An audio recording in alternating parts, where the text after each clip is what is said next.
ਵਾਹਿਗੁਰੂ ਜੀ ਕਾ ਖਾਲਸਾ ਵਾਹਿਗੁਰੂ ਜੀ ਕੀ ਫਤਿਹ। ਸੋ ਗੁਰੂ ਰੂਪ ਸਾਧ ਸੰਗਤ ਜੀ, ਅਕਾਲ ਪੁਰਖ ਪਰਮੇਸ਼ਰ ਦੀ ਕਿਰਪਾ ਦੇ ਸਦਕਾ ਅਤੇ ਸੰਗਤ ਟੀਵੀ ਦੇ ਸਹਿਯੋਗ ਦੇ ਨਾਲ ਧੰਨ ਗੁਰੂ ਨਾਨਕ ਦੇਵ ਮਹਾਰਾਜ ਜੀ ਦੀ ਪਾਵਨ ਬਾਣੀ ਸ਼੍ਰੀ ਆਸਾ ਕੀ ਵਾਰ ਜੀ ਦੀ ਲੜੀਵਾਰ ਕਥਾ ਸੰਗਤ ਟੀਵੀ ਦੇ ਉੱਪਰ। ਸੋ ਆਪ ਸੰਗਤ ਨੂੰ ਬੇਨਤੀ ਹੈ ਕਿ ਘਰਾਂ ਦੇ ਵਿੱਚ ਬੈਠ ਕਰਕੇ ਆਸਾ ਕੀ ਵਾਰ ਦੀ ਪਾਵਨ ਲੜੀਵਾਰ ਕਥਾ ਸਰਵਣ ਕਰਕੇ ਲਾਹੇ ਪ੍ਰਾਪਤ ਕਰੀਏ। ਵਾਹਿਗੁਰੂ ਜੀ ਕਾ ਖਾਲਸਾ ਵਾਹਿਗੁਰੂ ਜੀ ਕੀ ਫਤਿਹ। ਸਤਨਾਮ ਸ਼੍ਰੀ ਵਾਹਿਗੁਰੂ ਸਾਹਿਬ ਜੀ। ਜੇਤਾ ਜਿਉ ਪਿੰਡ ਸਭ ਤੇਰਾ, ਤੂੰ ਅੰਤਰ ਜਾਮੀ ਪੁਰਖ ਭਗਵਾਨ। ਦਾਸਨ ਦਾਸ ਕਹੈ ਜਨ ਨਾਨਕ, ਜਿਹਾ ਤੂੰ ਕਰਾਏ ਹੈ ਤੇਹਾ ਹਉ ਕਰੀ ਵਖਿਆਨ। ਨਾ ਹਉ ਜਤੀ ਸਤੀ ਨਹੀਂ ਪੜਿਆ, ਮੂਰਖ ਮੁਗਧਾ ਜਨਮ ਭਇਆ। ਪ੍ਰਣਵਤ ਨਾਨਕ ਤਿਨ ਕੀ ਸਰਣਾ, ਜਿਨ ਤੂੰ ਨਾਹੀ ਵਿਸਰਿਆ। ਪ੍ਰਣਵਤ ਨਾਨਕ ਤਿਨ ਕੀ ਸਰਣਾ, ਜਿਨ ਤੂੰ ਨਾਹੀ ਵਿਸਰਿਆ। ਗਰੀਬ ਨਵਾਜ ਜੁਗੋ ਜੁਗ ਅਟਲ, ਭਗਤ ਵਸ਼ਲ ਪਤਿਤ ਪਾਵਨ। ਕਿਰਪਾਲੂ ਦਿਆਲੂ ਸਰਬ ਕਲਾ ਸਮਰੱਥ, ਨਿਮਾਣਿਆਂ ਦੇ ਮਾਣ ਨਿਤਾਣਿਆਂ ਦੇ ਤਾਣ। 10 ਪਾਤਸ਼ਾਹੀਆਂ ਦੇ ਪ੍ਰਤੱਖ ਸਵਰੂਪ, ਅਕਾਲ ਪੁਰਖ ਰੂਪ, ਧੰਨ ਗਰੀਬ ਨਵਾਜ ਚਵਰ ਛਤਰ ਤਖਤ ਦੇ ਮਾਲਕ ਹਜੂਰ ਸਤਿਗੁਰੂ ਸ਼੍ਰੀ ਗੁਰੂ ਗ੍ਰੰਥ ਸਾਹਿਬ ਜੀ, ਅਕਾਲ ਪੁਰਖ ਪਿਤਾ ਪਰਮੇਸ਼ਰ ਦੀ ਪਾਵਨ ਨਿੱਘੀ ਗੋਦ ਅੰਦਰ ਸਾਹਿਬ ਜੀ ਦੀਆਂ ਬਖਸ਼ਿਸ਼ਾਂ ਰਹਿਮਤਾਂ ਦੇ ਪਾਤਰ ਬਣਦਿਆਂ ਗੁਰੂ ਗੋਦ ਦਾ ਨਿੱਘ ਲੈ ਰਹੇ ਗੁਰੂ ਸਵਾਰੇ ਖਾਲਸਾ ਜੀ। ਆਓ ਸਾਹਿਬ ਨੇ ਸੁਭਾਗ ਬਖਸ਼ਿਸ਼ ਕੀਤਾ ਹੈ, ਤਰਸ ਕੀਤਾ ਹੈ ਸਤਿਗੁਰੂ ਪਾਤਸ਼ਾਹ ਨੇ ਕਿ ਧੰਨ ਸਤਿਗੁਰੂ ਗੁਰੂ ਨਾਨਕ ਦੇਵ ਮਹਾਰਾਜ ਜੀ ਦੀ ਪਾਵਨ ਬਾਣੀ ਆਸਾ ਕੀ ਵਾਰ, ਜੋ ਤਕਰੀਬਨ ਹਰ ਗੁਰੂ ਘਰ ਦੇ ਵਿੱਚ ਅੰਮ੍ਰਿਤ ਵੇਲੇ ਆਪਾਂ ਕੀਰਤਨ ਰੂਪ ਦੇ ਅੰਦਰ ਸਰਵਣ ਕਰਦੇ ਹਾਂ। ਬੜੇ ਪਿਆਰ ਵਾਲੇ ਗੁਰਸਿੱਖ ਨਿਤਨੇਮ ਦੇ ਵਿੱਚ ਵੀ ਆਸਾ ਕੀ ਵਾਰ ਦਾ ਪਾਠ ਕਰਦੇ ਹਨ। ਸੋ ਗੁਰੂ ਨਾਨਕ ਪਾਤਸ਼ਾਹ ਜੀ ਦੀ ਇਹ ਪਾਵਨ ਵਾਰ ਜੋ ਸਾਹਿਬ ਨੇ ਸੁਭਾਗ ਬਖਸ਼ਿਸ਼ ਕੀਤਾ ਹੈ, ਇਸ ਪਾਵਨ ਵਾਰ ਦੀ ਵਿਚਾਰ ਲੜੀਵਾਰ ਰੂਪ ਅੰਦਰ ਆਪਾਂ ਪ੍ਰਾਰੰਭ ਕਰਦੇ ਹਾਂ। ਸੋ ਆਓ ਇਸ ਮਹਾਨ ਕਾਰਜ ਦੀ ਪ੍ਰਾਰੰਭਤਾ ਕਰਦੇ ਹਾਂ। ਗੁਰੂ ਕੇ ਪਾਵਨ ਮੁਬਾਰਕ ਵਚਨ ਦੀ ਵਿਚਾਰ ਪ੍ਰਾਰੰਭਤਾ ਕਰਦੇ ਹਾਂ। ਅਕਾਲ ਪੁਰਖ ਦੀ ਆਸੀਸ ਲਈਏ, ਅਰਦਾਸ ਕਰੀਏ ਕਿ ਸਤਿਗੁਰੂ ਤਰਸ ਕਰਿਓ, ਮਨ ਬਿਰਤੀਆਂ ਸੁਰਤ ਇੰਦਰੀਆਂ ਦੀ ਇਕਾਗਰਤਾ ਬਖਸ਼ਿਓ, ਪ੍ਰੇਮ ਭਾਵਨਾ ਪ੍ਰੀਤ ਪ੍ਰਤੀਤ ਦੀ ਦਾਤ ਬਖਸ਼ਿਸ਼ ਕਰਕੇ ਕੁਝ ਕਹਿਣ ਸੁਣਨ ਦੀ ਸੋਝੀ ਸਮਰੱਥਾ ਦਿਓ। ਆਓ ਜਿਤਨੇ ਜੁੜ ਬੈਠੇ ਹਾਂ, ਗੁਰਫਤਿਹ ਦੀ ਸਾਂਝ ਕਰੋ ਅਤੇ ਆਖੋ ਜੀ ਵਾਹਿਗੁਰੂ ਜੀ ਕਾ ਖਾਲਸਾ ਵਾਹਿਗੁਰੂ ਜੀ ਕੀ ਫਤਿਹ। ਗਰੀਬ ਨਵਾਜ ਸਾਹਿਬ ਧੰਨ ਗੁਰੂ ਗ੍ਰੰਥ ਸਾਹਿਬ ਮਹਾਰਾਜ ਦੇ 462 ਅੰਗ ਤੇ ਗੁਰੂ ਨਾਨਕ ਪਾਤਸ਼ਾਹ ਜੀ ਦੇ ਇਹ ਇਲਾਹੀ ਬੋਲ, ਇਹ ਪਾਵਨ ਵਾਰ ਗੁਰੂ ਕੇ ਬਚਨ ਸੁਭਾਏਮਾਨ ਹਨ। ਸੋ ਸਾਹਿਬ ਜੀ ਇਸ ਪਾਵਨ ਵਾਰ ਦੀ ਪ੍ਰਾਰੰਭਤਾ ਕਰਦੇ ਹਾਂ। ਸਭ ਤੋਂ ਪਹਿਲਾਂ ਉਸ ਅਕਾਲ ਪੁਰਖ, ਉਸ ਕਰਤਾ ਪਰਮੇਸ਼ਰ, ਉਹ ਸਮੁੱਚੀ ਕਾਇਨਾਤ ਦੇ ਮਾਲਕ, ਕਰਤਾ ਧਰਤਾ ਖੰਡਾਂ ਬ੍ਰਹਿਮੰਡਾਂ ਦੇ ਮਾਲਕ ਅਕਾਲ ਪੁਰਖ ਪਰਮੇਸ਼ਰ ਦਾ ਮੰਗਲ ਕਰਦੇ ਨੇ। ਸਾਹਿਬ ਕਿਰਪਾ ਕਰਦੇ, ਇੱਕ ਓੰਕਾਰ ਸਤਿਗੁਰ, ਇੱਕ ਓੰਕਾਰ, ਇੱਕ ਓੰਕਾਰ। ਉਹ ਕਰਤਾ ਅਕਾਲ ਪੁਰਖ ਪਰਮੇਸ਼ਰ ਇੱਕ ਹੈ। ਉਹ ਸਾਰੇ ਰੂਪਾਂ ਰੇਖਾਂ ਰੰਗਾਂ ਭੇਦਾਂ ਵਰਨਾ ਚੱਕਰ ਚਿਹਨਾਂ ਆਦਿਕ ਤੋਂ ਪਰੇ ਹੈ, ਜਿਹਨੂੰ ਕਲਗੀਧਰ ਪਾਤਸ਼ਾਹ ਬਚਨ ਕਹਿੰਦੇ, ਚੱਕਰ ਚਿਹਨ ਅਰ ਵਰਨ ਜਾਤ ਅਰ ਪਾਤ ਨਹਿਣ ਜੇ, ਰੂਪ ਰੰਗ ਅਰ ਰੇਖ ਭੇਖ ਕੋ ਕਹਿ ਨਾ ਸਕਤ ਕਹਿ। ਸੋ ਗਰੀਬ ਨਵਾਜ ਸਾਹਿਬ ਧੰਨ ਗੁਰੂ ਨਾਨਕ ਦੇਵ ਮਹਾਰਾਜ ਮੰਗਲ ਕਰਦੇ ਆ, ਕਹਿੰਦੇ ਇੱਕ ਓੰਕਾਰ। ਉਹ ਕਰਤਾ ਅਕਾਲ ਪੁਰਖ परमेश्वर एक है, उसके वर्गा कोई दूसरा नहीं है जो इन्नी समर्था इन्नी सोझी रखता होवे। उन्हें अपने वर्गा कोई दूजा पैदा ही नहीं किया है। सो साहिब कहते सतनाम वो करता पुरख परमेश्वर एक है, वो सारी होंद का मालिक है, वो समुची कायनात का मालिक है, ओम स्वरूप है। सतनाम ਉਹਦਾ ਨਾਮ ਸਤ ਹੈ, ਉਹਦਾ ਨਾਮ ਯੁੱਗਾਂ ਪਰ ਯੁੱਗਾਂ ਤੋਂ ਇਸ ਸ੍ਰਿਸ਼ਟੀ ਦੀ ਹੋਂਦ ਤੋਂ ਪਹਿਲਾਂ ਵੀ ਸਤ ਸੀ, ਅੱਜ ਵੀ ਸਤ ਹੈ, ਤੇ ਜਿਸ ਦਿਨ ਇਸ ਸਾਰੀ ਸ੍ਰਿਸ਼ਟੀ ਨੂੰ ਆਪਣੇ ਅੰਦਰ ਉਹ ਸਮੇਟ ਲਏਗਾ ਇਸ ਪਸਾਰੇ ਨੂੰ, ਉਸ ਦਿਨ ਵੀ ਉਹਦਾ ਨਾਮ ਜਿਹੜਾ ਸਾਹਿਬ ਕਹਿੰਦੇ ਸਤ ਹੈ। ਜਿਹਨੂੰ ਸਾਹਿਬ ਗੁਰੂ ਗ੍ਰੰਥ ਸਾਹਿਬ ਪਾਤਸ਼ਾਹ ਦੇ ਬਚਨ ਪੜ੍ਹਦੇ ਹੋ, ਕੀਰਤਮ ਨਾਮ ਕਥੇ ਤੇਰੇ ਜਿਹਬਾ ਸਤਨਾਮ ਤੇਰਾ ਪਰਾਪੂਰ ਭਲਾ। ਸਤਨਾਮ ਉਹਦਾ ਨਾਮ ਸੱਚਾ ਹੈ, ਸਤ ਹੈ। ਕਰਤਾ ਪੁਰਖ ਉਹ ਸਾਰੀ ਸ੍ਰਿਸ਼ਟੀ ਦਾ ਕਰਤਾ ਪੁਰਖ ਹੈ। ਇਸ ਸ੍ਰਿਸ਼ਟੀ ਦੇ ਇੱਕ ਇੱਕ ਜਰਰੇ ਨੂੰ, ਕੀੜੀ ਤੋਂ ਲੈ ਕਰਕੇ ਹਾਥੀ ਪਰਯੰਤ 84 ਲੱਖ ਜੂਨ ਨੂੰ, ਅਤੇ ਜਿਤਨਾ ਦ੍ਰਿਸ਼ਟ ਅਤੇ ਅਦ੍ਰਿਸ਼ਟ ਸੰਸਾਰ ਜੋ ਸਾਡੀਆਂ ਅੱਖਾਂ ਤੋਂ ਅਦ੍ਰਿਸ਼ਟ ਹੈ, ਇਸ ਸਾਰੇ ਸੰਸਾਰ ਦਾ ਕਰਤਾ ਉਹ ਅਕਾਲ ਪੁਰਖ ਪਰਮੇਸ਼ਰ ਜਿਹੜਾ ਹੈ ਉਹ ਮਾਲਕ ਹੈ, ਉਹ ਪੁਰਖ ਹੈ। ਜਿਹਨੂੰ ਸਾਹਿਬ ਬਾਬਾ ਗੁਰਬਾਣੀ ਅੰਦਰ ਇੱਕ ਬਚਨ ਕਹਿੰਦੇ ਨੇ, ਇਸ ਜਗ ਮਹਿ ਪੁਰਖ ਏਕ ਹੈ, ਹੋਰ ਸਗਲੀ ਨਾਰ ਸਬਾਈ। ਫਿਰ ਸਾਹਿਬ ਦੇ ਵੀ ਬਚਨ ਪੜ੍ਹਦੇ ਹਾਂ, ਹਮ ਸਹਿ ਕੇਰੀਆਂ ਦਾਸੀਆਂ ਸਾਚਾ ਖਸਮ ਹਮਾਰਾ, ਕਿ ਅਸੀਂ ਸਾਰੀਆਂ ਜੀਵ ਇਸਤਰੀਆਂ ਉਹਦੀਆਂ ਦਾਸੀਆਂ ਹਾਂ। ਉਹ ਕਰਤਾ ਅਕਾਲ ਪੁਰਖ ਪਰਮੇਸ਼ਰ ਜਿਹੜਾ ਉਹ ਸਾਡਾ ਖਸਮ ਹੈ, ਸਾਡਾ ਪਤੀ ਹੈ, ਉਹ ਪੁਰਖ ਹੈ, ਅਸੀਂ ਸਾਰੀਆਂ ਜੀਵ ਇਸਤਰੀਆਂ ਹਾਂ। ਨਿਰਭਉ ਨਿਰਵੈਰ ਉਹ ਨਿਰਭਉ ਹੈ, ਉਹਨੂੰ ਕਿਸੇ ਦਾ ਕੋਈ ਭਉ ਨਹੀਂ, ਕਿਸੇ ਦਾ ਕੋਈ ਡਰ ਨਹੀਂ ਹੈ, ਉਹ ਕਿਸੇ ਦੇ ਭੈ ਦੇ ਵਿੱਚ ਨਹੀਂ ਹੈ।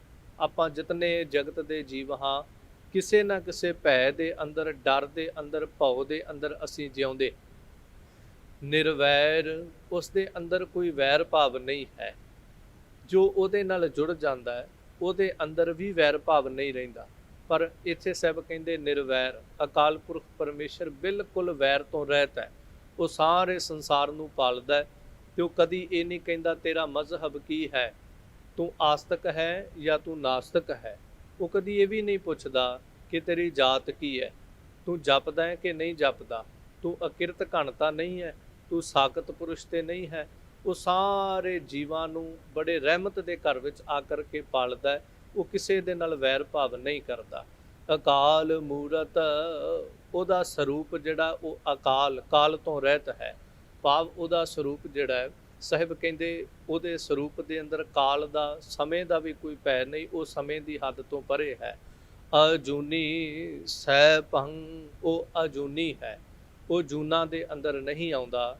ਸਹਿ ਭੰਗ ਸਵਤः ਹੀ ਪ੍ਰਕਾਸ਼ਿਤ ਹੈ, ਉਹਨੂੰ ਕੋਈ ਪ੍ਰਕਾਸ਼ ਨਹੀਂ ਕਰਦਾ। ਭਾਵ ਇਸ ਧਰਤੀ ਦੇ ਉੱਤੇ ਜਦੋਂ ਸੂਰਜ ਚੰਦ ਦੀ ਬਾਤ ਕਰਾਂਗੇ ਤਾਂ ਸੂਰਜ ਵੀ ਪ੍ਰਕਾਸ਼ ਲੈ ਕਰਕੇ ਹੀ ਚਮਕ ਰਿਹਾ। ਉਹਦੀ ਸੱਤਾ ਅਕਾਲ ਪੁਰਖ ਦੀ ਹੋਂਦ, ਅਕਾਲ ਪੁਰਖ ਦੀ ਦਿੱਤੀ ਹੋਈ ਜੋਤੀ ਦੇ ਨਾਲ ਸੂਰਜ ਵਿੱਚ ਪ੍ਰਕਾਸ਼ ਹੈ। ਚੰਦਰਮਾ ਸੂਰਜ ਤੋਂ ਪ੍ਰਕਾਸ਼ ਅਤੇ ਅਕਾਲ ਪੁਰਖ ਤੋਂ ਪ੍ਰਕਾਸ਼ ਲੈ ਕਰਕੇ ਚਮਕਦਾ ਹੈ। ਇਸ ਸ੍ਰਿਸ਼ਟੀ ਦੀ ਹਰ ਇੱਕ ਚੀਜ਼ ਬ੍ਰਹਿਮੰਡ ਦੇ ਅੰਦਰ ਜੋ ਚਮਕਦੀ, ਉਹਦੇ ਕੋਲ ਆਪਣਾ ਪ੍ਰਕਾਸ਼ ਨਹੀਂ। ਅਕਾਲ ਪੁਰਖ ਪਰਮੇਸ਼ਰ ਸਵਤः ਪ੍ਰਕਾਸ਼ਿਤ ਹੈ। ਫਿਰ ਇੱਥੇ ਜੇ ਪ੍ਰਕਾਸ਼ ਗਿਆਨ ਅਰਥ ਅੰਦਰ ਕਵਾਂ, ਆਪਾਂ ਦੁਨੀਆ ਤੇ ਜਿਤਨੇ ਲੋਕ ਹਾਂ, ਆਪਾਂ ਨੂੰ ਕਿਸੇ ਨਾ ਕਿਸੇ ਤੋਂ ਗਿਆਨ ਪ੍ਰਾਪਤ ਹੁੰਦਾ ਹੈ। ਗੁਰੂ ਤੋਂ ਗਿਆਨ ਪ੍ਰਾਪਤ ਹੁੰਦਾ ਹੈ। ਸੰਸਾਰ ਸਮਾਜ ਵਿੱਚ ਕੋਈ ਗੁਣ, ਕਿਸੇ ਚੀਜ਼ ਦਾ ਗਿਆਨ ਕਿਸੇ ਮਨੁੱਖ ਤੋਂ ਪ੍ਰਾਪਤ ਹੁੰਦਾ ਹੈ। ਪਰ ਅਕਾਲ ਪੁਰਖ ਪਰਮੇਸ਼ਰ ਸਹਿਭੰਗ ਸਵਤः ਹੀ ਪ੍ਰਕਾਸ਼ਿਤ ਹੈ। ਗੁਰ ਪ੍ਰਸਾਦ ਐਸਾ ਅਕਾਲ ਪੁਰਖ ਪਰਮੇਸ਼ਰ ਪੂਰੇ ਗੁਰੂ ਦੀ ਕਿਰਪਾ, ਰਹਿਮਤ, ਉਹਦੀ ਬਖਸ਼ਿਸ਼, ਉਹਦੇ ਤਰਸ ਦੇ ਸਦਕਾ ਪ੍ਰਾਪਤ ਹੁੰਦਾ ਹੈ। ਆਸਾ ਮਹੱਲਾ ਪਹਿਲਾ। ਗਰੀਬ ਨਵਾਜ ਧੰਨ ਗੁਰੂ ਨਾਨਕ ਦੇਵ ਮਹਾਰਾਜ ਜੀ ਦੇ ਪਾਵਨ ਬਚਨ ਨੇ। ਆਸਾ ਰਾਗ ਅੰਦਰ ਸਾਹਿਬ ਜੀ ਦੇ ਇਹ ਬਚਨ ਸੁਭਾਏਮਾਨ ਹਨ। ਪ੍ਰਾਰੰਭਤਾ ਕਰਦਿਆਂ ਸਾਹਿਬ ਜੀ ਇਸ ਵਾਰ ਦੇ ਅੰਦਰ ਜੋ ਪਾਵਨ ਬਚਨ ਵਾਰ ਸਲੋਕਾ ਨਾਲ, ਸਲੋਕ ਭੀ ਮਹੱਲੇ ਪਹਿਲੇ ਕੇ ਲਿਖੇ, ਟੁੰਡੇ ਆਸ ਰਾਜੈ ਕੀ ਧੁਨੀ। ਧੰਨ ਗੁਰੂ ਅਰਜਨ ਦੇਵ ਮਹਾਰਾਜ ਜੀ ਨੇ ਜਦੋਂ ਗੁਰੂ ਨਾਨਕ ਪਾਤਸ਼ਾਹ ਜੀ ਦੀ ਇਹ ਪਾਵਨ ਵਾਰ, ਗੁਰੂ ਨਾਨਕ ਪਾਤਸ਼ਾਹ ਜੀ ਦੇ ਇਹ ਪਾਵਨ ਬਚਨ, ਇਲਾਹੀ ਬਚਨ ਜਦੋਂ ਧੰਨ ਗੁਰੂ ਗ੍ਰੰਥ ਸਾਹਿਬ ਮਹਾਰਾਜ ਜੀ ਦੀ ਭੀੜ ਜੋ ਹੈ ਸਾਰੀ ਬਾਣੀ ਨੂੰ ਇੱਕ ਜਗ੍ਹਾ ਦੇ ਉੱਤੇ ਇਕੱਤਰਿਤ ਕਰਕੇ ਗੁਰੂ ਗ੍ਰੰਥ ਸਾਹਿਬ ਮਹਾਰਾਜ ਜੀ ਦਾ ਸਰੂਪ ਤਿਆਰ ਕੀਤਾ, ਲਿਖਵਾਇਆ ਹੈ, ਉਸ ਵਕਤ ਸਾਹਿਬ ਜੀ ਨੇ ਇਹ ਜੋ ਪਾਵਨ ਉੱਪਰ ਹਦਾਇਤ ਕੀਤੀ ਹੈ, ਨਾਲ ਸਮਝਾਇਆ ਹੈ ਵਾਰ ਸਲੋਕਾਂ ਨਾਲ। ਇਹ ਜੋ ਵਾਰ ਹੈ ਇਹ ਸਾਰੀ ਵਾਰ ਸਮੇਤ ਸਲੋਕਾਂ ਦੇ ਧੰਨ ਗੁਰੂ ਨਾਨਕ ਦੇਵ ਮਹਾਰਾਜ ਜੀ ਦੀ ਹੈ। ਭਾਵ ਇਸ ਵਾਰ ਦੇ ਅੰਦਰ ਸਲੋਕ ਜਿਹੜੇ ਨੇ ਉਹ ਗੁਰੂ ਨਾਨਕ ਪਾਤਸ਼ਾਹ ਦੇ, ਵਾਰ ਪੌੜੀਆਂ ਵੀ ਗੁਰੂ ਨਾਨਕ ਪਾਤਸ਼ਾਹ ਦੀਆਂ ਨੇ, ਤੇ ਨਾਲ ਸਾਹਿਬ ਕਹਿੰਦੇ ਸਲੋਕ ਵੀ ਧੰਨ ਗੁਰੂ ਨਾਨਕ ਦੇਵ ਪਾਤਸ਼ਾਹ ਜੀ ਨੇ ਮਹੱਲੇ ਪਹਿਲੇ ਕੇ ਲਿਖੇ। ਭਾਵ ਪਹਿਲੇ ਮਹੱਲੇ ਧੰਨ ਸਤਿਗੁਰੂ ਗੁਰੂ ਨਾਨਕ ਦੇਵ ਪਾਤਸ਼ਾਹ ਜੀ ਦੇ ਉਚਾਰਨ ਕੀਤੇ। ਸਾਹਿਬ ਇੱਕ ਧੁਨੀ ਚੜਾਈ ਇਸ ਵਾਰ ਦੇ ਉੱਤੇ, ਟੁੰਡੇ ਅਸ ਰਾਜੈ ਕੀ ਧੁਨੀ। ਧੁਨੀ ਦਾ ਅਰਥ ਕਵਾਂ ਜਿਵੇਂ ਤਰਜ਼ ਹੈ, ਆਮ ਸਮਾਜਿਕ ਭਾਸ਼ਾ ਦੇ ਵਿੱਚ ਪੜ੍ਹੇ ਲਿਖੇ ਬੱਚੇ ਜਿਹਨੂੰ ਕਹਿ ਦਿੰਦੇ ਵੀ ਫਲਾਣੀ ਟਿਊਨ ਦੇ ਉੱਤੇ ਗਾਉਣਾ, ਵੈਸੇ ਪੁਰਾਣਾ ਸ਼ਬਦ ਜਿਹੜਾ ਉਹ ਤਰਜ਼ ਹੈ। ਸੋ ਇਹ ਇੱਕ ਤਰਜ਼ ਦਿੱਤੀ ਹੈ ਕਿ ਟੁੰਡੇ ਅਸ ਰਾਜੈ ਕੀ ਜਿਹੜੀ ਧੁਨੀ ਹੈ ਉਸ ਧੁਨੀ ਦੇ ਉੱਤੇ ਇਸ ਵਾਰ ਨੂੰ ਗਾਇਆ ਜਾਏ। ਜਦੋਂ ਟੁੰਡੇ ਅਸ ਰਾਜੇ ਦੀ ਜੀਵਨ ਗਾਥਾ ਪੜ੍ਹਦੇ ਹਾਂ, ਬੜੇ ਸੰਖੇਪ ਦੇ ਵਿੱਚ ਮੈਂ ਜ਼ਿਕਰ ਕਰਾਂ ਤਾਂ ਸਾਰੰਗ ਨਾਮ ਦਾ ਰਾਜਾ ਹੋਇਆ ਇਸ ਧਰਤੀ ਤੇ। ਉਸ ਦੇ ਘਰ ਵਿੱਚ ਇੱਕ ਪੁੱਤਰ ਹੈ ਜਿਸ ਦਾ ਨਾਮ ਸੀ ਅਸਰਾਜ। ਬਚਪਨ ਤੋਂ ਭਜਨ ਬੰਦਗੀ ਵਾਲੇ ਪਾਸੇ ਉਹਨੂੰ ਲਾਇਆ ਗਿਆ, ਬਹੁਤ ਵੱਡਾ ਵਿਦਵਾਨ ਅਤੇ ਧਰਮਾਤਮਾ ਪੁਰਖ ਹੋਇਆ। ਇੰਜ ਵੀ ਉਹਦੀ ਜੀਵਨੀ ਵਿੱਚ ਆਉਂਦਾ ਹੈ ਵੀ ਤਕਾਜ਼ਨ 24 ਸਾਲ ਤੱਕ ਬਚਪਨ ਤੋਂ ਲੈ ਕਰਕੇ ਲਗਾਤਾਰ ਇਕਾਂਤਵਾਸ ਰਹਿ ਕਰਕੇ ਉਹ ਪੜ੍ਹਿਆ, ਉਹਨੇ ਭਜਨ ਬੰਦਗੀ ਕੀਤੀ। 24 ਸਾਲ ਬਾਅਦ ਜਦੋਂ ਉਹ ਬਾਹਰ ਆਉਂਦਾ ਹੈ, ਆਪਣੇ ਪਰਿਵਾਰ ਨੂੰ ਮਿਲਦਾ ਹੈ, ਆਪਣੇ ਪਿਤਾ ਨੂੰ ਮਿਲਦਾ ਹੈ, ਆਪਣੀਆਂ ਮਾਤਾਵਾਂ ਨੂੰ ਮਿਲਦਾ ਹੈ, ਜਿਸ ਦੇ ਵਿੱਚ ਉਹਦੀਆਂ 2 ਮਤਰੇਈਆਂ ਮਾਤਾਵਾਂ ਵੀ ਹਨ, ਇੱਕ ਉਹਦੀ ਆਪਣੀ ਮਾਂ ਹੈ। ਜਦੋਂ ਉਹਨਾਂ ਨੂੰ ਮਿਲਦਾ ਹੈ ਤੇ ਉਹਨਾਂ ਦੇ ਵਿੱਚੋਂ ਇੱਕ ਮਤਰੇਈ ਜੋ ਰਾਜਾ ਸਾਰੰਗ ਦੀ ਰਾਣੀ ਹੈ, ਜਿਸ ਦੇ ਉੱਤੇ ਜੋਬਨ ਹੈ, ਉਹ ਦੇਖ ਕਰਕੇ ਅਸਰਾਜ ਨੂੰ ਉਹਦੀ ਪ੍ਰਤਿਭਾ ਦੇ ਉੱਤੇ, ਉਹਦੀ ਪ੍ਰਭਤਾ ਨੂੰ ਦੇਖ ਕੇ, ਉਹਦੇ ਸਰੂਪ ਨੂੰ, ਉਹਦੇ ਚਿਹਰੇ ਦਾ ਸੁਹੱਪਣ ਦੇਖ ਕੇ ਉਹਦੇ ਤੇ ਮੋਹਿਤ ਹੋ ਗਈ। ਆਪਣੇ ਸਰੀਰ ਦੇ ਕੁਝ ਹਾਵ ਭਾਵ ਪ੍ਰਗਟ ਕਰਦਿਆਂ ਆਪਣੇ ਅੰਦਰ ਦੀ ਜੋ ਵਾਸ਼ਨਾ ਸੀ ਉਹਦੇ ਸਾਹਮਣੇ ਪ੍ਰਗਟ ਕੀਤੀ। ਪਰ ਜਦੋਂ ਉਸ ਪੁੱਤਰ ਨੇ, ਅਸਰਾਜ ਨੇ ਇਸ ਕੰਮ ਤੋਂ ਮਨਾ ਕੀਤਾ, ਪਿਛਾਂਹ ਖਿੱਚਿਆ ਆਪਣੇ ਆਪ ਨੂੰ, ਰਾਜੇ ਕੋਲ ਜਾ ਕਰਕੇ ਕਈ ਪ੍ਰਕਾਰ ਦੇ ਦੋਸ਼ ਜਿਹੜੇ ਸਨ ਪੁੱਤਰ ਅਸਰਾਜ ਦੇ ਉੱਤੇ ਲਾਏ ਗਏ। ਸੋ ਇੰਜ ਕਹਿ ਦੇਵਾਂ, ਕੰਨਾਂ ਦੇ ਕੱਚੇ ਰਾਜੇ ਨੇ ਕੋਈ ਸਹੀ ਨਿਆਂ ਨਾ ਕਰਦਿਆਂ ਰਾਣੀ ਦਾ ਪੱਖ ਲੈਂਦਿਆਂ ਹੁਕਮ ਜਾਰੀ ਕਰ ਦਿੱਤਾ, ਅਸਰਾਜ ਦੇ ਹੱਥ ਕੱਟ ਕੇ ਇਹਨੂੰ ਬਾਹਰ ਸੁੱਟ ਦਿੱਤਾ ਜਾਵੇ। ਸੋ ਵੱਖ-ਵੱਖ ਇਹਦੇ ਉੱਤੇ ਵਿਦਵਾਨਾਂ ਨੇ ਜ਼ਿਕਰ ਕੀਤਾ ਹੈ। ਖੈਰ ਮੁੱਕਦੀ ਬਾਤ, ਉਸ ਅਸਰਾਜ ਨੂੰ ਬਾਹਰ ਸੁੱਟ ਦਿੱਤਾ ਗਿਆ, ਰਾਜ ਤੋਂ ਕੱਢ ਦਿੱਤਾ ਗਿਆ। ਸੰਜੋਗ ਵਸ ਜਿਸ ਖੂਹ ਵਿੱਚ ਸੁੱਟਿਆ ਗਿਆ, ਉੱਥੋਂ ਲੰਘਦੇ ਹੋਏ ਕੁਝ ਰਾਹੀ ਜਿਹੜੇ ਸਨ, ਵਣਜਾਰੇ ਸੀ, ਉਹਨਾਂ ਨੇ ਆਵਾਜ਼ ਸੁਣੀ, ਬਾਹਰ ਕੱਢ ਲਿਆ। ਅਗਾਂਹ ਚੱਲ ਕੇ ਉਹਨਾਂ ਨੇ ਮਾਇਆ ਦੇ ਲਾਲਚ ਆ ਕੇ ਕਿਸੇ ਧੋਬੀ ਨੂੰ ਵੇਚ ਦਿੱਤਾ। ਧੋਬੀ ਇੱਕ ਰਾਜ ਦਰਬਾਰ ਦੇ ਵਿੱਚ ਕੱਪੜੇ ਧੋਂਦਾ ਹੈ। ਸਮਾਂ ਐਸਾ ਆਇਆ, ਉਸ ਰਾਜ ਦਾ ਰਾਜਾ ਜਿਹੜਾ ਸੰਤਾਨਹੀਣਾ ਸੰਸਾਰ ਤੋਂ ਤੁਰ ਗਿਆ।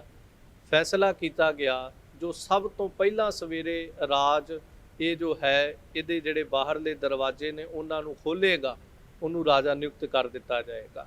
ਸੁਭਾਵਕ ਅਸਰਾਜ ਅੰਮ੍ਰਿਤ ਵੇਲੇ ਰਾਜ ਵਿੱਚ ਪ੍ਰਵੇਸ਼ ਕਰਦਾ ਹੈ ਤੇ ਉਹ ਦਰਵਾਜ਼ਾ ਖੁਲਵਾਉਂਦਾ ਹੈ, ਉਹਦੇ ਗਲ ਦੇ ਵਿੱਚ ਹਾਰ ਪਾ ਕੇ ਉਹਨੂੰ ਰਾਜ ਮਾਲਕ ਬਣਾ ਦਿੱਤਾ ਜਾਂਦਾ ਹੈ। ਸੋ ਇਸ ਤਰ੍ਹਾਂ ਬਹੁਤ ਸੋਹਣਾ ਰਾਜ ਕਰਦਾ ਹੈ, ਭਾਵੇਂ ਉਹ ਟੁੰਡਾ ਹੈ, ਉਹਦੇ ਹੱਥ ਨਹੀਂ ਹੈ, ਪਰ ਇੰਨੇ ਸੋਹਣੇ ਤਰੀਕੇ ਨਾਲ ਰਾਜ ਕਰਦਾ ਹੈ ਕਿ ਰਾਜ ਦੇ ਵਿੱਚ ਧੁੰਮਾਂ ਪੈਂਦੀਆਂ ਨੇ ਸਾਰੇ ਪਾਸੇ ਉਹਦੀਆਂ। ਲੋਕ ਪ੍ਰਜਾ ਜਿਹੜੀ ਉਹਦੇ ਰਾਜ ਵਿੱਚ ਬੜੀ ਸੁਖੀ ਹੈ।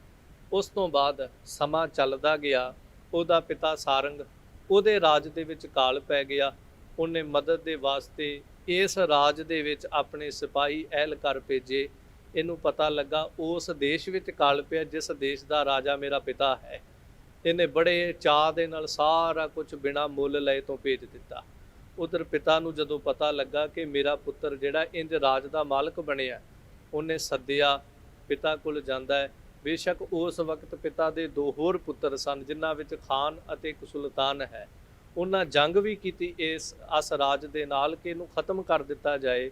ਇਹ ਜੰਗ ਵੀ ਜਿੱਤ ਗਿਆ।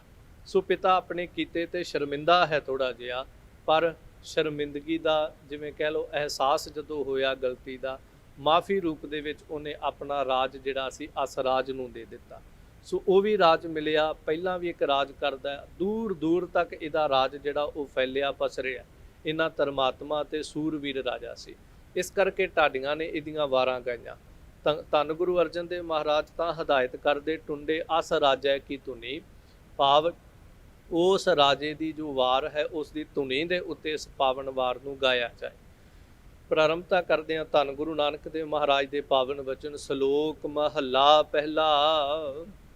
ਬਲਿਹਾਰੀ ਗੁਰ ਆਪਣੇ ਦਿਉਹਾੜੀ ਸਦਵਾਰ। ਆਪਣੇ ਗੁਰੂ ਤੋਂ ਬਲਿਹਾਰ ਹਾਂ ਅਸੀਂ। ਕਿਤਨੀ ਕੁ ਵਾਰ ਬਲਿਹਾਰ ਹਾਂ?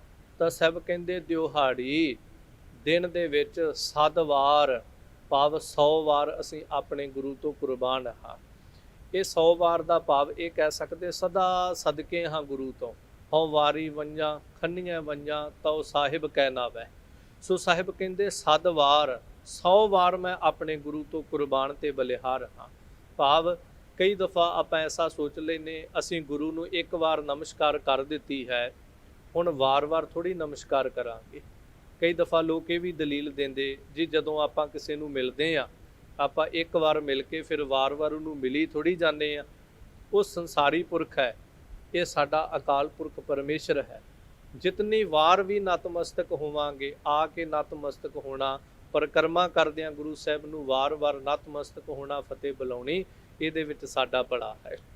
ਜਿੰਨੀ ਵਾਰ ਗੁਰੂ ਦੇ ਉੱਤੋਂ ਲੱਖਾਂ ਵਾਰ ਕੁਰਬਾਨ ਜਾਈਏ, ਗੁਰੂ ਨੂੰ ਲੱਖਾਂ ਵਾਰ ਬੰਦਨਾ ਕਰੀਏ, ਡੰਡੌਤ ਬੰਦਨ ਅਨੇਕ ਵਾਰ, ਸਰਬ ਕਲਾ ਸਮਰੱਥ ਸਤਿਗੁਰੂ ਦੇ ਅੱਗੇ ਅਨੇਕਾਂ ਵਾਰ ਸਾਡੀਆਂ ਬੰਦਨਾ ਹਨ।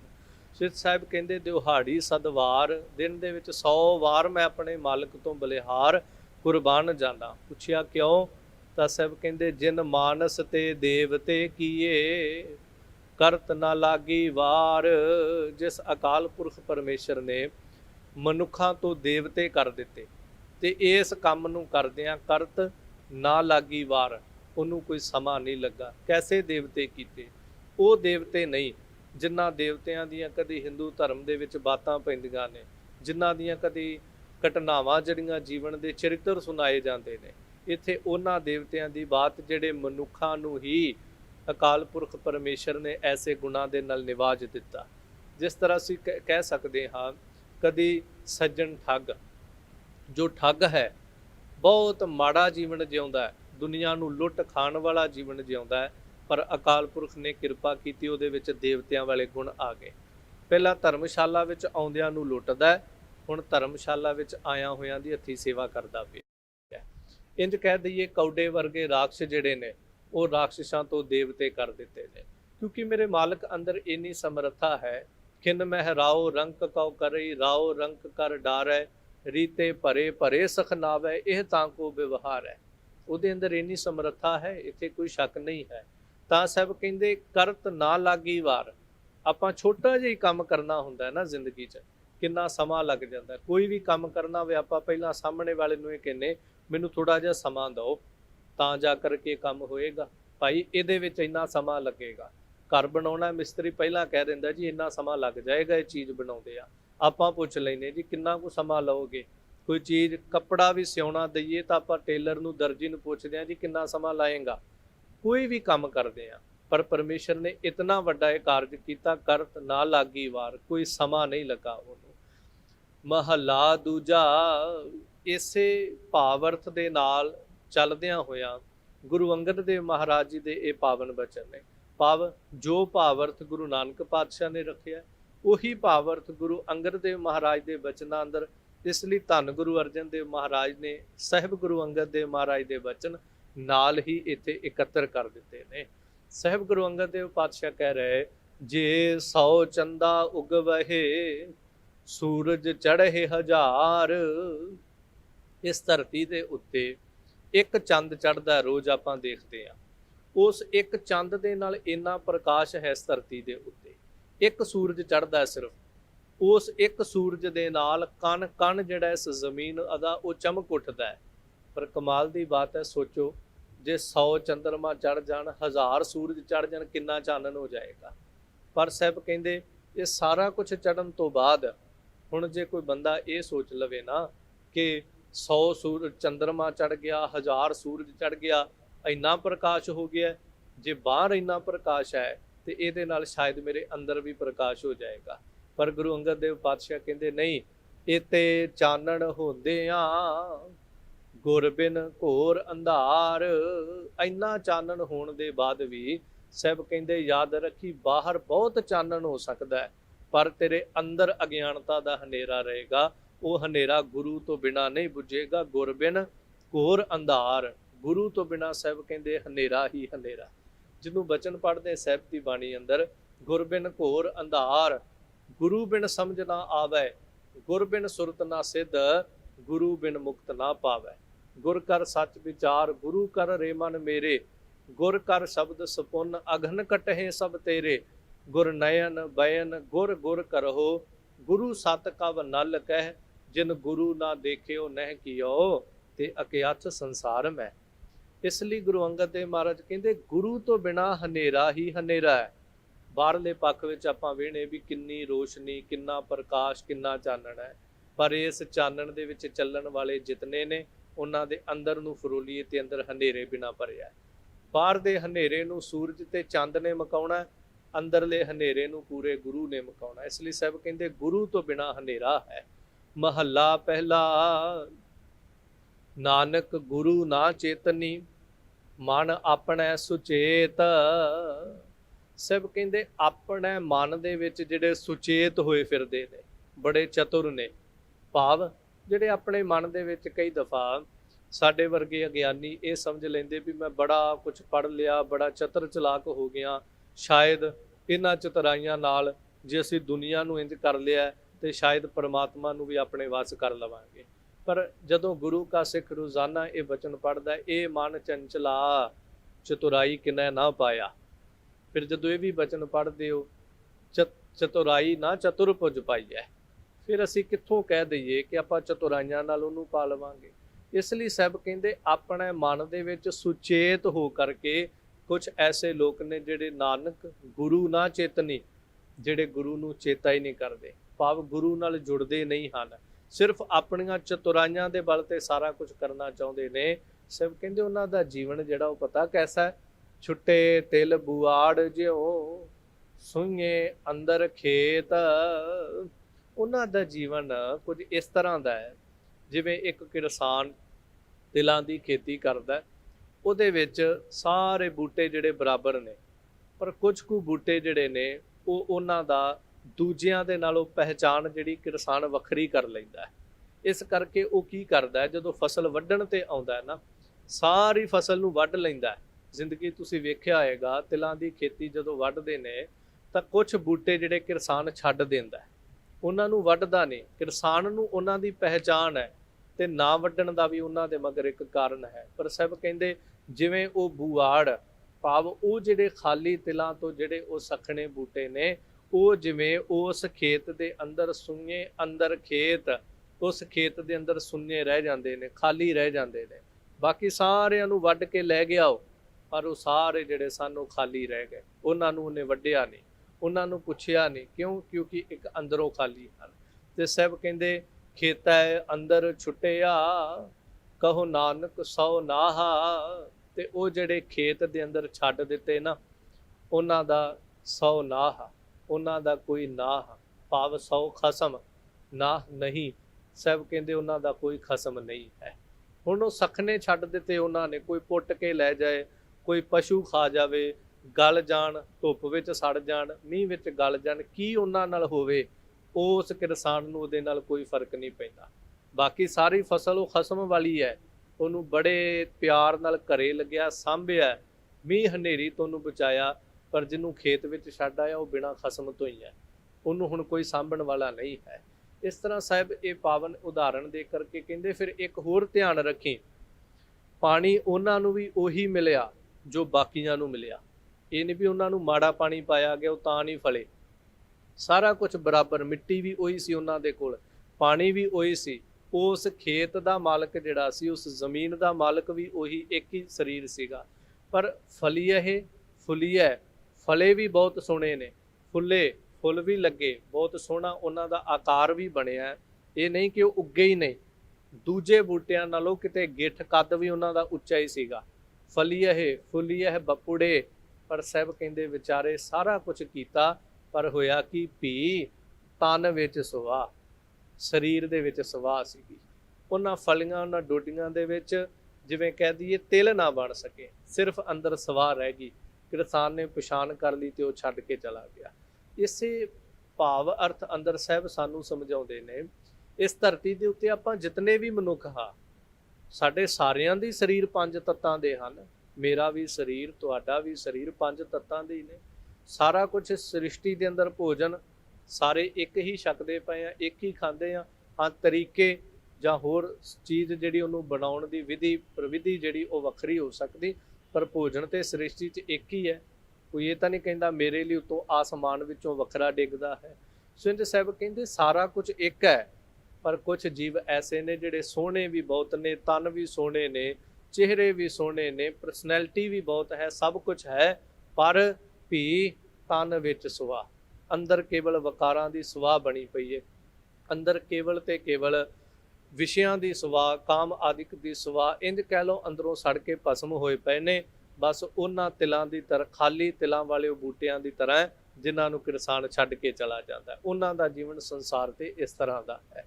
ਪੌੜੀ ਆਪੀ ਨੈ ਆਪ ਸਾਜਿਓ, ਆਪੀ ਨੈ ਰਚਿਓ ਨਾਉ। ਪੌੜੀ ਅੰਦਰ ਧੰਨ ਗੁਰੂ ਨਾਨਕ ਦੇਵ ਮਹਾਰਾਜ ਸਮਝਾਉਂਦੇ ਨੇ, ਉਹ ਕਰਤਾ ਪੁਰਖ ਪਰਮੇਸ਼ਰ ਜਿਹੜਾ ਹੈ। ਇਸ ਪੌੜੀ, ਇਸ ਵਾਰ ਦੇ ਨਾਲ ਜਦੋਂ ਸ਼ੇਖ ਬ੍ਰਹਮ ਦੀ ਉਥਾਨਕਾ ਵੀ ਜੋੜਦੇ ਆ, ਉਹ ਵੀ ਗੁਰੂ ਨਾਨਕ ਪਾਤਸ਼ਾਹ ਨਾਲ ਜਦੋਂ ਚਰਚਾ ਕਰਦਾ ਹੈ ਤੇ ਉਹ ਵੀ ਗੁਰੂ ਨਾਨਕ ਪਾਤਸ਼ਾਹ ਨੂੰ ਪੁੱਛਦਾ ਹੈ, ਪਰਮਾਤਮਾ ਦੀ ਵਾਰ ਜਦੋਂ ਗਾਓਗੇ ਇੱਕ ਨੂੰ ਕਿਵੇਂ ਗਾ ਲਓਗੇ? ਵਾਰ ਦੇ ਵਿੱਚ 2 ਹੁੰਦੇ ਨੇ। ਸੋ ਇਸ ਤਰ੍ਹਾਂ ਸਾਹਿਬ ਕਹਿੰਦੇ ਆਪੀ ਨੇ ਆਪ ਸਾਜਿਓ, ਆਪੀ ਨੇ ਰਚਿਓ ਨਾਉ। ਉਹਨੇ ਆਪਣੇ ਆਪ ਨੂੰ ਆਪ ਹੀ ਸਾਜਿਆ। ਜਿਵੇਂ ਮੂਲ ਮੰਤਰ ਅੰਦਰ ਵੀ ਸਾਹਿਬ ਜ਼ਿਕਰ ਕਰਦੇ, ਸਹਿ ਭੰਗ ਸਵਤः ਪ੍ਰਕਾਸ਼ਿਤ ਹੈ, ਆਪੀ ਨੇ ਰਚਿਓ ਨਾਉ। ਉਹਨੇ ਇਹ ਸਾਰਾ ਪ੍ਰਪੰਚ ਜਿਹੜਾ ਆਪ ਰਚਿਆ ਤੇ ਆਪੇ ਹੀ ਆਪਣਾ ਸਰੂਪ ਜਿਹੜਾ ਉਹਨੇ, ਜਿਵੇਂ ਨਿਰਗੁਣ ਤੋਂ ਆਪ ਹੀ ਸਰਗੁਣ ਸਰੂਪ ਹੋਇਆ, ਆਪੇ ਹੀ ਉਹਨੇ ਆਪਣਾ ਨਾਮ ਜਿਹੜਾ ਸੰਸਾਰ ਤੇ ਰਚਨਾ ਕੀਤਾ। ਦੁਈ ਕੁਦਰਤ ਸਾਜੀ ਹੈ, ਕਰ ਆਸਣ ਡਿਠੋ ਚਾਓ। ਦੂਸਰੀ ਉਹਨੇ ਮਾਇਆ ਸਾਜੀ। ਮਾਇਆ ਇਹ ਕੁਦਰਤ, ਜਿਵੇਂ ਕਹਿ ਦਈਏ ਇਹ ਸਾਰਾ ਪਸਾਰਾ ਜਿਹੜਾ ਉਹਨੇ ਪਸਾਰਿਆ। ਫਿਰ ਕਰ ਆਸਣ ਡਿਠੋ ਚਾਓ, ਇਸ ਪਸਾਰੇ ਦੇ ਵਿੱਚ ਆਸਣ ਲਾ ਕਰਕੇ, ਚੌਂਕੜਾ ਮਾਰ ਕੇ ਬੜੇ ਚਾਅ ਦੇ ਨਾਲ ਇਸ ਸਾਰੀ ਖੇਡ ਨੂੰ, ਇਸ ਪਸਾਰੇ ਨੂੰ ਉਹ ਤੱਕਦਾ ਹੈ। ਬੜੇ ਚਾਅ ਦੇ ਨਾਲ ਆਪਣੀ ਸਾਜੀ ਹੋਈ ਸ੍ਰਿਸ਼ਟੀ ਨੂੰ ਵੇਖ ਰਿਹਾ। ਦਾਤਾ ਕਰਤਾ ਆਪ ਤੂੰ, ਤੁਸ ਦੇਵਹਿ ਕਰਹਿ ਪਸਾਓ। ਉਹ ਸਾਰੀਆਂ ਦਾਤਾਂ ਦਾ ਕਰਨ ਵਾਲਾ ਸਾਹਿਬ ਕਹਿੰਦੇ ਆਪ ਤੂੰ ਹੈ, ਅਕਾਲ ਪੁਰਖ ਪਰਮੇਸ਼ਰ ਤੂੰ ਆਪ ਹੈ। ਤੁਸ ਦੇਵਹਿ ਕਰਹਿ ਪਸਾਓ, ਭਾਵ ਤੂੰ ਆਸੀਸ ਖੁਸ਼ੀ ਜਿਸ ਦੀ ਝੋਲੀ ਵਿੱਚ ਬਖਸ਼ਦਾ ਹੈ। ਕਰਹਿ ਪਸਾਓ, ਇਹ ਪਸਾਰਾ ਜਿਹੜਾ ਤੂੰ ਇਹ ਕਰਦਾ ਹੈ ਸਾਰਾ, ਤੁਸ ਦੇਵ ਹੈ, ਆਪ ਸਮਰੱਥਾ ਦੇ ਕਰਕੇ, ਆਪ ਸ਼ਕਤੀ ਦੇ ਕਰਕੇ ਮਾਇਆ ਨੂੰ ਇਹ ਸਾਰਾ ਪਸਾਰਾ ਕਰ ਦਿੱਤਾ। ਮਾਇਆ ਦੇ ਵਿੱਚ ਸਾਰਾ ਪਸਾਰਾ ਹੈ। ਫਿਰ ਸਾਡੇ ਅੰਦਰ ਵੀ ਜੋ ਪਸਾਓ ਪਸਾਰਾ ਹੈ, ਤੁਸ ਦੇਵ ਹੈ, ਤੂੰ ਕਿਰਪਾ ਦੇ ਘਰ ਵਿੱਚ ਆ ਕਰਕੇ ਕੀਤਾ ਹੈ। ਤੂੰ ਜਾਣ ਹੋਈ ਸਭ ਸਹਿ, ਦੇ ਲੈ ਸਹੇ ਜਿੰਦ ਕਵਾਓ। ਤੂੰ ਜਾਣ ਹੋਈ, ਤੂੰ ਸਾਰਿਆਂ ਦੇ ਅੰਦਰ ਦੀ ਜਾਣਨ ਵਾਲਾ ਹੈ। ਭਾਵ ਸਾਰਿਆਂ ਦੇ ਘਟ ਘਟ ਕੇ ਅੰਤਰ ਕੀ ਜਾਣਤ, ਭਲੇ ਬੁਰੇ ਕੀ ਪੀਰ ਪਛਾਨਤ, ਸਭ ਸਹਿ। ਕੋਈ ਐਸਾ ਨਹੀਂ ਜਿਹੜਾ ਕਵੇ ਮੇਰੇ ਅੰਦਰ ਦੀ ਉਹ ਜਾਣਦਾ ਨਹੀਂ। ਫਿਰ ਸਾਹਿਬ ਕਹਿੰਦੇ ਦੇ ਲੈ ਸਹੇ ਜਿੰਦ ਕਵਾਓ। ਕਵਾਓ ਭਾਵ ਸ਼ਬਦ। ਜਦੋਂ ਅਸੀਂ ਗੁਰੂ ਨਾਨਕ ਪਾਤਸ਼ਾਹ ਦੇ ਬਚਨ ਪੜ੍ਹਦੇ, ਕੀਤਾ ਪਸਾਓ ਏਕੋ ਕਵਾਓ, ਸ਼ਬਦ ਦੇ ਨਾਲ ਸਾਰਾ ਪਸਾਰਾ ਹੈ। ਇੱਥੇ ਵੀ ਸਾਹਿਬ ਕਹਿੰਦੇ ਦੇ ਲੈ ਸਹੇ, ਤੂੰ ਸਾਰੀ ਸ੍ਰਿਸ਼ਟੀ ਅੰਦਰ ਆ ਜਿਹੜੇ ਸਰੀਰ ਦੇਣਾ, ਇਹ ਵੀ ਆਪਣੇ ਸ਼ਬਦ ਦੇ ਦੁਆਰਾ ਤੂੰ ਇਹ ਸ੍ਰਿਸ਼ਟੀ ਦੇ ਉੱਤੇ ਭੇਜਦਾ। ਸਾਡੇ ਸਰੀਰ ਅੰਦਰ ਜੋਤ, ਭਾਵ ਤੇਰੇ ਸ਼ਬਦ ਦੇ ਨਾਲ ਸਾਰਾ ਪਸਾਰਾ ਹੈ ਤੇ ਤੇਰੇ ਸ਼ਬਦ ਦੇ ਨਾਲ ਹੀ ਲੈਸ ਹੈ। ਤੂੰ ਸਾਰਾ ਕੁਝ ਜਿਹੜਾ ਉਹ ਖਿੱਚ ਲੈਣਾ। ਕਰ ਆਸਣ ਡਿਠੋ ਚਾਓ। ਪਹਿਲੇ ਪਾਵਨ ਸ਼ਲੋਕ ਅਤੇ ਪੌੜੀ ਦੀ ਸੰਪੂਰਨਤਾ ਕਰਦਿਆਂ ਸਾਹਿਬ ਕਹਿੰਦੇ ਕਰ ਆਸਣ ਡਿਠੋ ਚਾਓ। ਆਪਣਾ ਆਸਣ ਲਾ ਕਰਕੇ ਇਸ ਸਾਰੀ ਸ੍ਰਿਸ਼ਟੀ ਨੂੰ ਬੜੇ ਚਾਅ ਦੇ ਨਾਲ, ਬੜੇ ਪਿਆਰ ਦੇ ਨਾਲ ਤੱਕ ਰਿਹਾ ਹੈ। ਇੰਝ ਧੰਨ ਗੁਰੂ ਨਾਨਕ ਦੇਵ ਮਹਾਰਾਜ ਜੀ ਇਸ ਪਾਵਨ ਵਾਰ ਦੇ ਪਹਿਲੇ ਸ਼ਲੋਕ ਅਤੇ ਪੌੜੀ ਦੇ ਅੰਦਰ ਇਹ ਸਾਹਿਬ ਜੀ ਸਮਝਾਉਂਦੇ ਨੇ, ਕਰਤਾ ਪੁਰਖ ਪਰਮੇਸ਼ਰ ਆਪ ਸਾਰੀ ਸ੍ਰਿਸ਼ਟੀ ਦਾ ਕਰਤਾ ਧਰਤਾ ਹੈ। ਵਾਹਿਗੁਰੂ ਜੀ ਕਾ ਖਾਲਸਾ, ਵਾਹਿਗੁਰੂ ਜੀ ਕੀ ਫਤਿਹ। ਸੋ ਗੁਰੂ ਰੂਪ ਸਾਧ ਸੰਗਤ ਜੀ, ਅਕਾਲ ਪੁਰਖ ਪਰਮੇਸ਼ਰ ਦੀ ਕਿਰਪਾ ਦੇ ਸਦਕਾ ਅਤੇ ਸੰਗਤ ਟੀਵੀ ਦੇ ਸਹਿਯੋਗ ਦੇ ਨਾਲ ਧੰਨ ਗੁਰੂ ਨਾਨਕ ਦੇਵ ਮਹਾਰਾਜ ਜੀ ਦੀ ਪਾਵਨ ਬਾਣੀ ਸ਼੍ਰੀ ਆਸਾ ਕੀ ਵਾਰ ਜੀ ਦੀ ਲੜੀਵਾਰ ਕਥਾ ਸੰਗਤ ਟੀਵੀ ਦੇ ਉੱਪਰ। ਸੋ ਆਪ ਸੰਗਤ ਨੂੰ ਬੇਨਤੀ ਹੈ ਕਿ ਘਰਾਂ ਦੇ ਵਿੱਚ ਬੈਠ ਕਰਕੇ ਆਸਾ ਕੀ ਵਾਰ ਦੀ ਪਾਵਨ ਲੜੀਵਾਰ ਕਥਾ ਸਰਵਣ ਕਰਕੇ ਲਾਹੇ ਪ੍ਰਾਪਤ ਕਰੀਏ। ਵਾਹਿਗੁਰੂ ਜੀ ਕਾ ਖਾਲਸਾ, ਵਾਹਿਗੁਰੂ ਜੀ ਕੀ ਫਤਿਹ।